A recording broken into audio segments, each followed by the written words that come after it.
اگر والد کے گھر پر کوئی بچہ ایک بیٹا جو ہے وہ قابض ہے یا رہ رہا ہے انتقال کے بعد، کیا جو دیگر وارثین ہیں وہ کرائے کا مطالبہ کر سکتے ہیں جب تک وراثت تقسیم نہ ہو؟ کیونکہ ایک بڑی جائیداد پر اگر ایک بچہ قابض ہے تو کیا دیگر جب تک ان کو حق نہیں ملتا تو کیا وہ کرائے کا مطالبہ کر سکتے ہیں؟ جی، اگر کوئی وارث ہی اس پر قابض ہو تو اس میں یہ بات ہوگی کہ وہ کسی اور کو کرائے پر رکھا ہے یا نہیں رکھا ہے۔ اگر کوئی قابض وارث کسی اور کو کرائے پر رکھا ہے تو کرایہ بھی ویسے ہی تقسیم ہوگا جس طرح جائیداد کی تقسیم میں حصے ہوں گے۔ جس کو آدھا ملنا ہے آدھا ملے گا، جس کو 2 حصے ملنا ہے 2 حصے ملے گا، جس کو 1 حصہ ملنا ہے اس کو 1 حصہ، یعنی کرائے کی تقسیم بھی اگر کرایہ دار رکھا ہے تو کرایہ دار اگر رکھا ہے تو کرائے کی تقسیم بھی ویسے ہی ہوگی۔ اگر کرایہ دار رکھا نہیں ہے اور یہ وارث قبضے دار وارث اور دوسرے ورثاء کے درمیان کوئی کرائے کا معاہدہ ہو گیا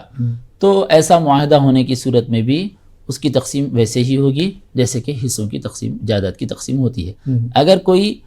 کرایہ دار رکھا نہیں گیا ہے اور قبضے دار وارث اور دیگر ورثاء کے درمیان بھی کوئی کرائے کا معاہدہ نہیں ہوا ہے تو ایسی صورت میں کرائے کا مطالبہ نہیں کیا جا سکتا، کیونکہ کرائے کا کوئی معاہدہ ہی نہیں ہوا۔ کرائے کے معاہدے کے بغیر اس کا مطالبہ کرنا بالکل ناروا ہے، نادرست ہے۔ البتہ یہ مطالبہ کیا جا سکتا ہے کہ جائیداد کی تقسیم جلد سے جلد کر دی جائے اور اس میں کسی طرح سے تاخیر کرنا درست نہیں ہے۔